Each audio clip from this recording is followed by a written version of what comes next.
তো ওরা যেমন ওই বানু ইসরায়েলেরা যেমন মিথ্যুক, ধোঁকাবাজ, শঠরতা, মুনাফিক হয়ে গেছিল, আজকের যুগের মুসলমানেরা তাই হয়ে গেছে।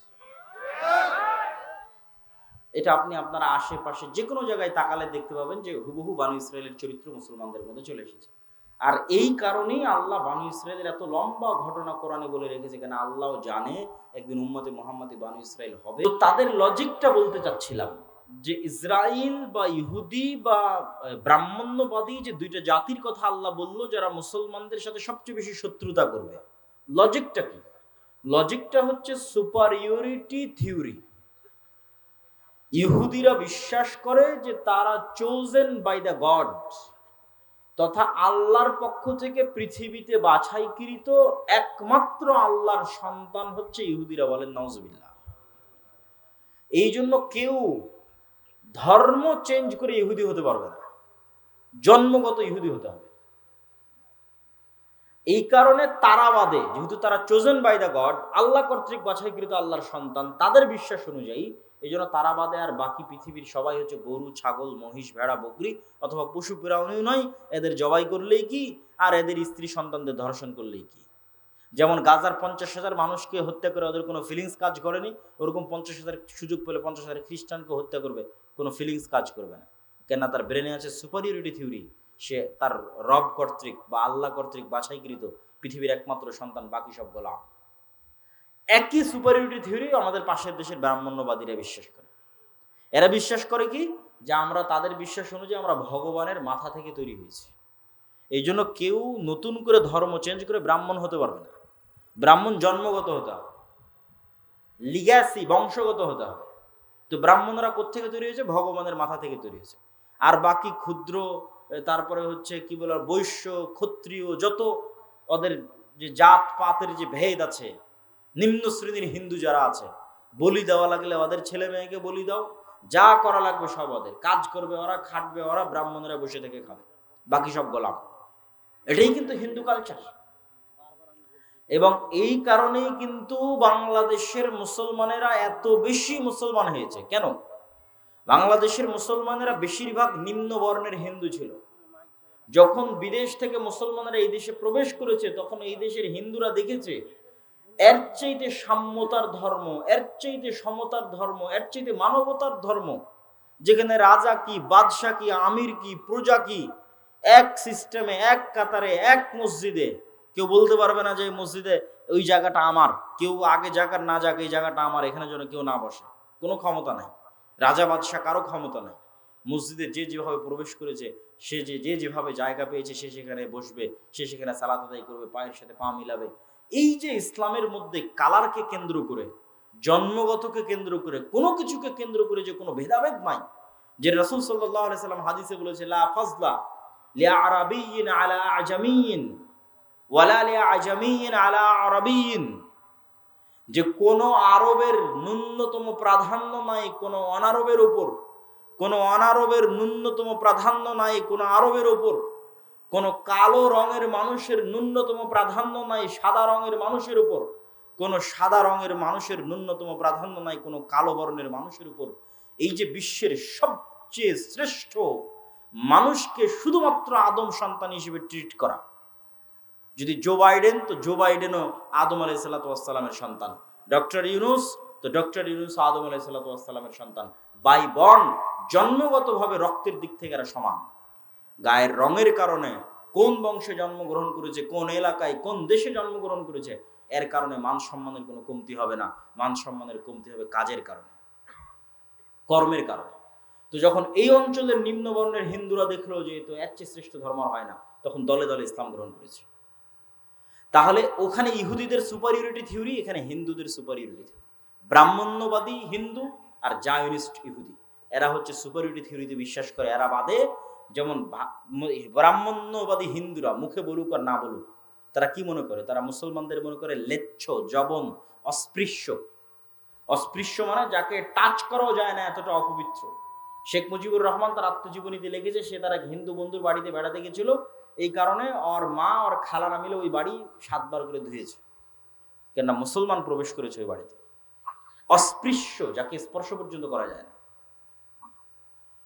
এই সুপারিয়রিটি থিওরির কারণে আজকে তাদের এত অহংকার। এই জন্য মুসলমানদেরকে তারা পশু প্রাণী মনে করে না। আজকে গাজায় যা দেখছেন, এরকম অবস্থা যে বাংলাদেশে হবে না তার কোনো গ্যারেন্টি নেই। বাংলাদেশের ভাগ্য ভালো যে 24 জুলাইয়ের যে আন্দোলন, সেটার কারণে হয়তো বাংলাদেশের ওই ভাগ্য বরণ করা, গাজার ভাগ্য বরণ করা হয়তো আর 10, 15, 20 বছর, 50 বছর হয়তো পিছিয়ে গেছে। তবে মুসলমানদের জন্য সুযোগ আছে, বাংলাদেশের মুসলমানদের জন্য সুযোগ আছে যে তারা যদি তাদের ঈমান, আমল, আকীদায় অটল এবং অটুট থাকে তাহলে এটার থেকে বাঁচতে পারবে। আমি সেই আলোচনাটাই করছিলাম, আবারও আলোচনার মূলে ফিরে যাই যে আমরা মুসলমানদের এই যে অধঃপতন, এটার এই শিকার হয়েছে, এটার কারণ কি? আমি বলছিলাম যে এটার মানদণ্ড ফিলিস্তিন দিয়ে দাঁড় করানো যাবে। কিভাবে ফিলিস্তিন দিয়ে দাঁড় করানো যাবে? এই ফিলিস্তিন যখন ওমর রাদিয়াল্লাহু তাআলা আনহু বিজয় করে, এই ফিলিস্তিন যখন সালাহুদ্দিন আইয়ুবী বিজয় করে, তখন আপনি এবার ইতিহাস পড়েন কি ছিল ওমর রাদিয়াল্লাহু তাআলা আনহুর কাছে। আল্লাহর কসম করে বলতে পারি, আমি আল্লাহর কসম করে বলতে পারি, আজকে একটা মুসলিম দেশের যা ক্ষমতা আছে তার 60% ক্ষমতা ওমর রাদিয়াল্লাহু তাআলা আনহুর ছিল না। আজকে সৌদি আরব, তুরস্ক, মালয়েশিয়া, পাকিস্তান, বাংলাদেশ, মিশর, এদের যে দুনিয়াবি যে ক্ষমতা আছে তার 60% ক্ষমতা ওমর রাদিয়াল্লাহু তাআলা আনহুর ছিল না। রোমান এম্পায়ারের সাথে তুলনা করলে কিছুই না। তাহলে কি দিয়ে ওমর রাদিয়াল্লাহু তাআলা আনহু জেরুজালেম বিজয় করলেন? 12,000 মুজাহিদ জেরুজালেম ঘেরাও করে আছে 1 মাস থেকে, তার মধ্যে 4,000 সাহাবী। আবু উবাইদা ইবনুল জাররাহ চিঠি লিখেছে আমিরুল মুমিনিন খলিফাতুল মুসলিমিন ওমর ইবনুল খাত্তাবের কাছে যে পাদ্রীরা বলছে আপনি না আসলে চাবি হস্তান্তর হবে না। ওমর রাদিয়াল্লাহু তাআলা আনহু মদিনা থেকে রওনা দিলেন জেরুজালেমের উদ্দেশ্যে, 1200 কিলোমিটারের পথ। যখন জেরুজালেমে প্রবেশ করতেছেন তখন তিনি উটের রশি ধরে টানতেছেন আর তার গোলাম উটের পিঠে বসে আছে। আবু উবাইদা ইবনুল জাররাহ হন্তদন্ত হয়ে ছুটে এসে বলছে, ইন্নার রোমান লা ইয়ানজুরু ইলাইনা নাজরাতা কিল্লা, আমিরুল মুমিনিন করেছেন কি? আপনার জামা কাপড়ের অবস্থা আর এইভাবে উটের রশি ধরে টানা, এগুলো দেখলে তো পাদ্রীরা হাসাহাসি করে। কেন ওরা তখন রোমান এম্পায়ারের সবচেয়ে বড় তীর্থস্থান হচ্ছে জেরুজালেম। কত বড় বিজয় এটা! এখন কল্পনা করেন যে এখন যান আপনি বিজয় করেন জেরুজালেম। তো এখন বাংলাদেশের ওই চিরির বন্দরের, রানীর বন্দরের একটা কৃষক বাংলাদেশ থেকে উঠে গিয়ে জেরুজালেম বিজয় করে নিল। এটা যেমন ওমর রাদিয়াল্লাহু তাআলা আনহুর ওই যুগে জেরুজালেম বিজয় করা তেমন। আমি মনে হয় বুঝাতে পারেন। আবারও বলি, আজকে বাংলাদেশের চিরির বন্দরের, রানীর বন্দরের একটা কৃষক এখান থেকে উঠে গিয়ে আমেরিকা আছে, ইসরায়েল আছে, ইংল্যান্ড আছে, চায়না আছে, রাশিয়া আছে, বিশ্বের এত সুপার পাওয়ার থাকতো জেরুজালেম বিজয় করে নিয়েছে। এইটা যেমন ঠিক ওই যুগে রোমান এম্পায়ার এবং ওই যুগের পারস্য এম্পায়ার, পার্সিয়ান এম্পায়ার এর উপস্থিতিতে আরবে তৈরি হওয়া এক মরুভূমি থেকে উঠে আসা এক রাখাল, যাকে কেউ চিনত না, ওমর ইবনুল খাত্তাব, খালি হাতে জীর্ণ শীর্ণ অবস্থায় জেরুজালেম বিজয় করে নিয়েছে। তো যে ওমর রাদিয়াল্লাহু তাআলার কাছে কিছু ছিল না। তো আবু উবাইদা ইবনুল জাররাহ বলছে যে আপনাকে দেখলে তো এরা আমাদেরকে ছোট মনে করবে, আপনি যেভাবে আসছেন। ওমর রাদিয়াল্লাহু তাআলা বলছে আমরা জাহিলি যুগে কেউ আমাদের চিনত না। এই বাংলাদেশের একটা কৃষককে যেমন কেউ চিনে না, মাঠে কাজ করা কৃষককে, তো ওই মরুভূমির রাখালকে কে চিনবে? কেউ চিনত না। ওমর রাদিয়াল্লাহু তাআলাকে কেউ চিনত না। জাহিলি যুগে আমাদের কেউ চিনত না। আজকে আমার হাতে জেরুজালেম বিজয় হচ্ছে।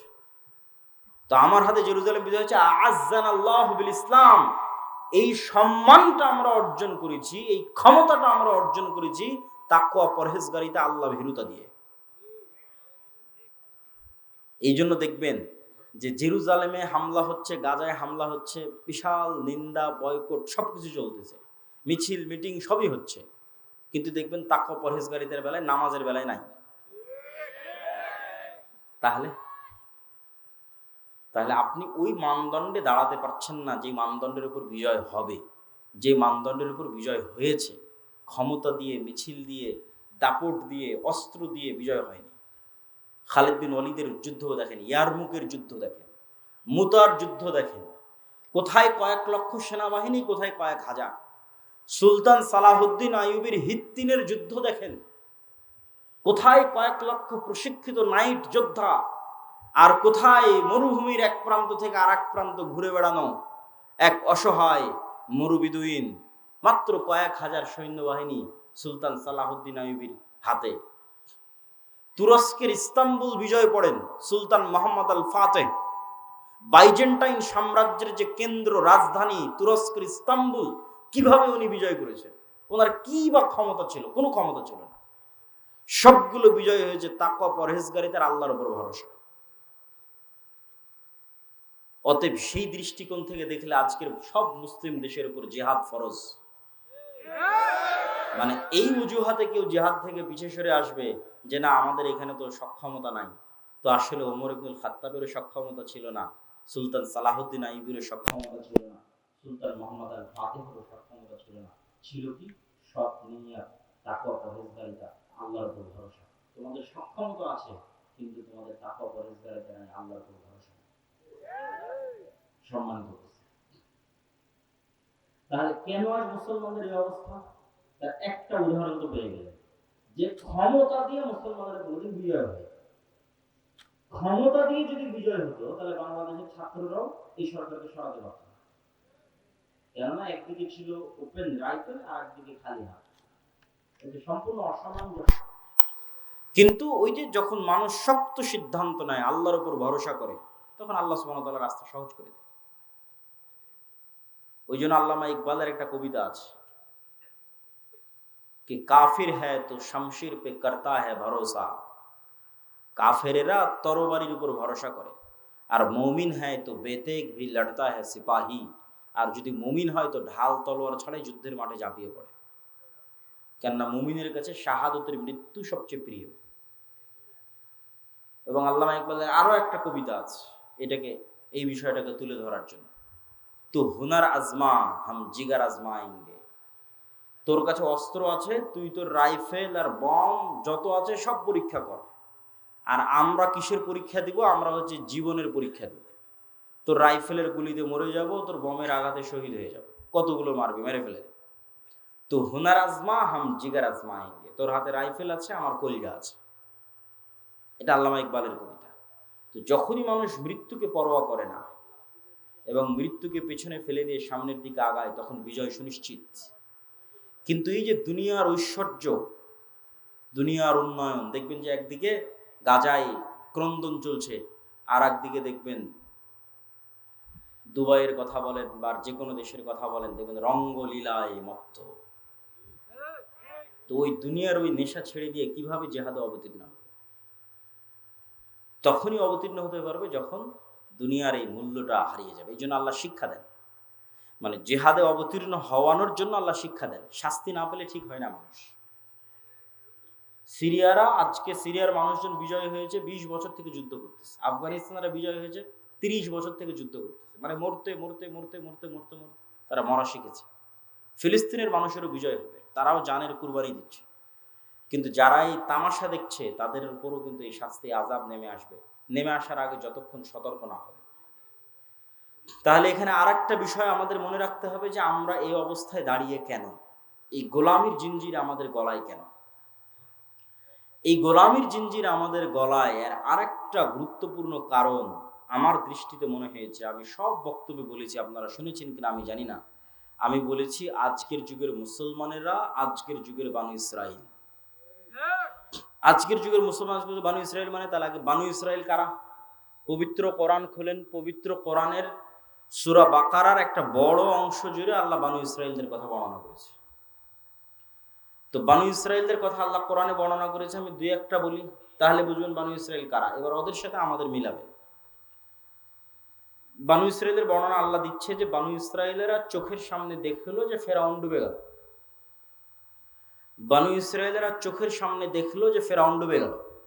চোখের সামনে ফেরাউনকে ডুবতে দেখার পরও বানু ইসরাইলরা মুসা আলাইহিস সালামকে বলছে, লান নুমিনা লাকা হাত্তা নারাল্লাহ জাহরা, মুসা তোমার আল্লাহর উপর ততক্ষণ ঈমান আনবো না যতক্ষণ না তোমার আল্লাহকে নিজে চোখে না দেখবো। বলে নাউজুবিল্লাহ, তুই আর চেয়ে বড় কি দেখবি? তোর চোখের সামনে ফেরাউন ডুবে গেল, সমুদ্রের মধ্যে 12টা রাস্তা তৈরি হলো, এবং যে 12টা রাস্তা দিয়ে তোরা পার হয়ে গেলি, সেই 12টা রাস্তা যখন ফেরাউন পার হতে লাগলো তখন সে 12টা রাস্তা পানিতে মিশে ফেরাউন ডুবে গেল। এরপরে কেমনে একটা জাতি বলতে পারে ততক্ষণ তাওরাতে বিশ্বাস করবো না যতক্ষণ আল্লাহকে সচক্ষে না দেখছি? শুধু কি তাই, এই সমুদ্র যখন পার হয়ে গেল তখন এটা মরুভূমি। তুর পাহাড় যদি কোনোদিন দেখতে পান, মিশরে যদি কোনোদিন যান, তুর পাহাড় যদি দেখেন, তাহলে দেখবেন তুর পাহাড় এবং তার আশেপাশের পুরো অঞ্চল মরুভূমি, আর আরেক পাশের অঞ্চল সমুদ্র। তো যেই সমুদ্র মুসা আলাইহিস সালাম পার হয়েছে, আর এই তুর পাহাড়ের আশেপাশে মুসা আলাইহিস সালাম ঘুরপাক খাচ্ছে। সমুদ্র পার হওয়ার পর, ফেরাউনের মৃত্যুর পর। তো মরুভূমিতে তো পানিও বের হবে না, মরুভূমিতে তো কোনো ফসলও হবে না। তাহলে পানি বলতে সমুদ্রের পানি, সমুদ্রের পানি তো লবণ পানি। তো লবণ পানি খাবে কিভাবে? ওয়াইজ ইসতাসকা মূসা লিকওমিহি ফাকুলনা যরিব বিআসাকাল হাজার ফানফাজারাত মিনহু ইসনাতা আশারাতা আইনা। যখন বনু ইসরাইল মূসা আলাইহিস সালামকে বলল মরুভূমিতে পানির ব্যবস্থা নাই, তোমার আল্লাহকে বলো পানির ব্যবস্থা করে দিতে, তখন আমরা মূসাকে বললাম, মূসা তোমার হাতের লাঠি পাথরে আঘাত করো। যখন মূসা আলাইহিস সালাম বিসমিল্লাহ বলে হাতের লাঠি পাথরে আঘাত করলেন, তখন মরুভূমির মধ্যে পানির কোনো উৎস ছাড়াই পাথরের মধ্যে থেকে 12টা ঝর্ণা বের হয়ে গেল। আল্লাহ, পানির ব্যবস্থা হয়ে গেল। খাবার তো আল্লাহ বলছে তোমাদের জন্য জান্নাত থেকে মান্নার সালোয়া পাঠাবো খাবার হিসেবে। প্রতিদিন সকালবেলা মান্না সালোয়া আসতে লাগলো। মান্না সালোয়া কি? মান্না সালোয়া হচ্ছে এক উন্নত প্রজাতির পাখি আর পৃথিবীর সর্বোন্নত প্রজাতির মাশরুম। তো এই মান্না সালোয়া নিয়ে যখন আমি একবার গবেষণা করেছিলাম, তখন দেখেছিলাম, এখনকার দাম কম বেশি হতে পারে, যে আজকের পৃথিবীর সর্বোন্নত যে মাশরুম, এই সর্বোন্নত মাশরুমের বর্তমান 1 কেজি মাশরুমের দাম বাংলা টাকায় 4 থেকে 5 লক্ষ টাকা। আল্লাহু আকবার। 1 কেজি মাশরুমের দাম 4 থেকে 5 লক্ষ টাকা। সেই খাবার আল্লাহ ফ্রিতে দিত। তাহলে মরুভূমিতে পানি বের হয়ে গেল, মরুভূমিতে জান্নাত থেকে খাবার আসে। তারপরও বনু ইসরাইল বলছে লান নাসবিরা আলা তুআমিন ওয়াহিদ ফাদউ লানা রাব্বাক। এগুলো সব সূরা বাকারা থেকে আমি পড়তেছি। তোমার আল্লাহকে বলো এই রোজ এক খাবার ভাল লাগে না, আল্লাহকে বলো এই মরুভূমির থেকে ডাল, চাল, রসুন, পেঁয়াজ, আদা বের করে দিতে। তখন মূসা আলাইহিস সালাম আল্লাহর সাথে কথা বললেন। আল্লাহ বলছে ঠিক আছে, এই মরুভূমি পার হওয়ার পর সুজলা সুফলা শস্য শ্যামলা একটা এলাকা আছে, যেটা তোমার বাপদাদার, মূসা আলাইহিস সালামের বাপদাদার। মূসা আলাইহিস সালামের বাপদাদার কিভাবে? মূসা আলাইহিস সালামের বাপদাদার কিভাবে, এটা বোঝার জন্য 1-2 মিনিটে বুঝিয়ে দিচ্ছি। সমুদ্র পার হওয়ার সময় কয়টা রাস্তা তৈরি হয়েছিল? 12টা। ঝর্ণা ফাটার সময় কয়টা ঝর্ণা বের হলো? আল্লাহ কিন্তু কোরআনে বলছে ইসনা আশার, 12টা। এটা হচ্ছে ইউসুফ আলাইহিস সালামের 12 ভাই, ইয়াকুব আলাইহিস সালামের 12 সন্তান। ইউসুফ আলাইহিস সালামের 12 ভাইয়ের পরবর্তী বংশধর হচ্ছে তারা। ইউসুফ আলাইহিস সালামের 400 বা 300 বছর পর মূসা আলাইহিস সালাম আসছে। ওই বংশে ইব্রাহিম আলাইহিস সালামের বংশে, ইসাক আলাইহিস সালামের বংশে, ইয়াকুব আলাইহিস সালামের বংশে, ইউসুফ আলাইহিস সালাম এবং তার ভাইদের বংশে, তারাই বনু ইসরাইল। তাহলে এরা সবাই হচ্ছে নবীদের সন্তান। কোন নবীর সন্তান? ইব্রাহিমের সন্তান, ইসহাকের সন্তান, ইয়াকুবের সন্তান, ইউসুফ আর তার ভাই। তারা বলতেছে আল্লাহকে মানবো না যতক্ষণ না আল্লাহকে চোখে না দেখবো। তো তখন আল্লাহ বলছে ঠিক আছে, এখানে খাবার লাগবে। তো ওই যে তোমাদের বাপদাদার ভূমি জেরুজালেম, বাপদাদার ভূমি কিভাবে? ইব্রাহিম আলাইহিস সালাম এখানে, বক্তব্যের শুরুতে বলেছি, ইরাক থেকে পালিয়ে ইব্রাহিম আলাইহিস সালাম এখানে আসছে। লূত আলাইহিস সালাম এখানে, ইব্রাহিম আলাইহিস সালামের ছেলে ইসহাক এখানে, ইসহাকের ছেলে ইয়াকুব এখানে। ইউসুফ যখন কুয়ায় পড়ে বাজারে বিক্রি হয়ে মিশরে চলে গেল, তখন ইয়াকুব আলাইহিস সালাম 12 ছেলে সহ মিশরে গেলেন। তা বাদে তো সব জেরুজালেম। তাহলে আজ 400 বছর পর, ওই যে 400 বছর আগে ইউসুফ আলাইহিস সালাম মিশরে গেছিল, তারপর ভাইয়েরা মিশরে গেছিল, আজ 400 বছর পর বনু ইসরাইলকে আল্লাহ বলছে, মূসা আলাইহিস সালামকে আল্লাহ বলছে তোমার বাপদাদার ভূমি, যেখানে ইব্রাহিম থাকতো, ইসহাক থাকতো, ইয়াকুব থাকতো, ওটা সুজলা সুফলা শস্য শ্যামলা, যাও যুদ্ধ করে বিজয় করো। তখন নবীর সন্তানেরা বলতেছে যাদের কাছে জান্নাত থেকে খাবার আসে, যাদের কাছে ঝর্ণা ফেটে পানি বের হয়, যাদের কারণে আল্লাহ ফেরাউনকে ডুবিয়ে দিয়েছে, 12টা রাস্তা তৈরি করে দিয়েছে, তারা বলছে ইযহাব আনতা ওয়া রাব্বুকা ফাকাতিলা, তুমি আর তোমার আল্লাহ গিয়ে যুদ্ধ করো। নাউযুবিল্লাহ। তাহলে এরা হচ্ছে বনু ইসরাইল। তো এদের সাথে মুসলমানদের তুলনা কি? এরা নবীর সন্তান হওয়ার পর কতটা ধোঁকাবাজ, কতটা সঠতাপূর্ণ, কতটা মুনাফিক, কতটা মিথ্যুক, কথা দিয়ে কথা রাখে না, কৌশল করে, কূটকৌশল করে, চালাকি করে, ধোঁকা দেয়। এক পর্যায়ে মূসা আলাইহিস সালাম বিরক্ত হয়ে গেছে। ফাফরুক বাইনানা, আল্লাহ আমি আর আমার কওমের দায়িত্ব পালন করতে পারবো না। মূসা আলাইহিস সালাম রিজাইন পত্র দিয়ে দিয়েছে, পদত্যাগ পত্র জমা দিয়ে দিয়েছে, ক্লান্ত হয়ে গেছে। তো ওরা যেমন, ওই বনু ইসরায়েলেরা যেমন মিথ্যুক, ধোঁকাবাজ, সঠতা, মুনাফিক হয়ে গেছিল, আজকের যুগের মুসলমানেরা তাই হয়ে গেছে। এটা আপনি আপনার আশেপাশে যে কোনো জায়গায় তাকালে দেখতে পাবেন যে হুবহু বনু ইসরায়েলের চরিত্র মুসলমানদের মধ্যে চলে এসেছে। আর এই কারণেই আল্লাহ বনু ইসরায়েলের এত লম্বা ঘটনা কোরআনে বলে রেখেছে, কেন আল্লাহ জানে একদিন উম্মতে মুহাম্মাদি বনু ইসরায়েল হবে। তো এটা পড়ে যেন শিখে, এদের ঘটনাগুলো পড়ে যেন শিখে, আল্লাহ জানে। যে উম্মত মুহাম্মাদিন বানু ইসরাইল হয়ে যাবে। এই জন্য রাসূলুল্লাহ সাল্লাল্লাহু আলাইহি ওয়াসাল্লাম বলেছেন আয়াতুল মুনাফিক সালাসা, মুনাফিকের আলামত তিনটা। কথা বললে মিথ্যা বলে, গালি দেয়, ওয়াদা ভঙ্গ করে, মিথ্যা বলে, এগুলো হচ্ছে মুনাফিকের আলামত। এবার আপনি আপনার আশেপাশে দেখেন নামাজ ঠিক আছে, দাড়ি ঠিক আছে, টুপি ঠিক আছে, হজ ঠিক আছে, ওমরা ঠিক আছে, সব ঠিক আছে, এমনকি ফিলিস্তিনের গাজায় যদি যান, মিশরে যদি যান, দেখবেন যে সব কিছু ঠিক আছে, কিন্তু একটা জায়গায় ধরা খেয়ে যাবে। দেখবেন যে নিজের মুসলমান ভাইয়ের রক্তের উপর বিক্রি করে দালালি চলতেছে। একটা টাকা আপনি মিশর থেকে গাজায় পাঠাবেন, শুধু সিন্ডিকেট আর দালালের কারণে এই টাকাটা গাজার মধ্যে যেতে যেতে যেতে যেতে যেই পরিমাণে দাম বাড়ে, মিশরে যদি 500 পাউন্ডে একটা খাসি কিনতে পাওয়া যায়, তাহলে গাজার মধ্যে ঢুকতে ঢুকতে ঢুকতে ঢুকতে শুধু সিন্ডিকেট দালাল, সিন্ডিকেট দালাল, সিন্ডিকেট দালাল, ঢুকতে ঢুকতে এই টাকায় ওই খাসি আর 5000 পাউন্ডেও খুঁজে পাওয়া যাবে না। অথচ এই সমস্ত সিন্ডিকেট এবং দালালেরা মুসলমান, এরা এই দালালি আর সিন্ডিকেটের ব্যবসা করতেছে। আর মরা যে ভাই এখন মরবে, খাবার পায় না, ওই ভাই যে মৃত্যুর মুখ, তার মুখে খাবার দিতে হবে, তার টাকার সাথে ব্যবসা করতেছে। এ হলো মুসলমান ইসরায়েল, মিথ্যুক, ধোঁকাবাজ, সততাপূর্ণ দুর্নীতিবাজ।